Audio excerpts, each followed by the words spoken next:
వామ్మో! ఏంటిది సినిమా థియేటరా? లేకపోతే జాతర? డౌట్ వచ్చింది కదా! ఎగ్జాక్ట్‌గా నేను అలానే అనుకున్నా. రోడ్డంతా ఫుల్ రష్ అయిపోయింది. అసలు ఖాళీయే లేదు. అటు సైడ్ వెళ్ళే వెహికల్స్ అన్నీ ఆగిపోయాయి. రోడ్ బ్లాక్ చేసేశారు. వెంటనే లాభం లేదనుకున్నారో ఏమో మరి. కానిస్టేబుల్స్ వచ్చి రోడ్డంతా క్లియర్ చేశారు. మేమేమో థియేటర్‌కి ఆపోజిట్ సైడ్‌లో ఉన్నాం. ఎందుకంటే బాబు ఉన్నాడు కదా! ఏదో పెద్ద టైంకి శాలరీ తీసుకునే ఎంప్లాయీ లాగా ఎక్కడికొచ్చినా నా డ్యూటీ నాదే అన్నట్టు ఆడుకుంటాడు. వీడు ఆడుకునేది కాక మనతో కూడా ఆడిస్తాడు. ఒకవేళ మనం వీడియో తీస్తున్నామని వాడికి తెలిస్తే అసలు వాడి షో ఆఫ్ అయితే అస్సలు చూడలేం. అంత ఓవర్ యాక్షన్ చేస్తాడు. ఇక ఈ జనరేషన్ పిల్లలందరికీ ఇంతేలేండి. న్యాయానికి అన్యాయానికి పోటీ పెడితే ఈ రోజులైతే పక్కా అన్యాయమే గెలిచిద్ది. అలా ఎందుకు చెప్తున్నా అంటే ఒకసారి వీడియో చూడండి.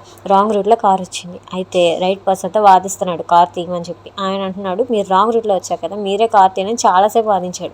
అయితే ఈలోపు అక్కడే ఉన్న పోలీసు వచ్చారు. ఇందాక రోడ్ క్లియర్ చేయడానికి వచ్చిన పోలీసు వచ్చి రాంగ్ రూట్లో ఉన్న అతను ఏం అనకుండా రైట్ పర్సన్ దగ్గరికి వెళ్ళి ఆయన్ని మందలించి ఆయనే తప్పుకునేలా చేశారు. అందుకే అన్న న్యాయం గెలవదు అని. ఇక వీడియో విషయానికి వచ్చేస్తే మూవీకి వచ్చాం. మీకు తెలిసే ఉంటుంది ఇదంతా చూసి, కానీ చెప్పడం నా ధర్మం కదా అందుకే చెప్పాను. పిచ్చి పలు రకాలు అందులో నాదొక పిచ్చి ఏంటంటే మూవీకి వెళ్ళాను అంటే స్మోకింగ్ యాడ్ నుంచి లాస్ట్ వరకు చూస్తూనే ఉండాలి, లేదంటే పిచ్చ సైకిల్ వేస్తుంది.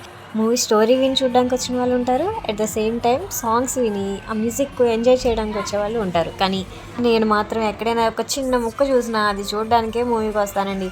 చూడండి ఇది చూసి ఫ్లాట్ అయిపోయా. అది చూద్దామనే మూవీకి వచ్చా నేను థియేటర్కి.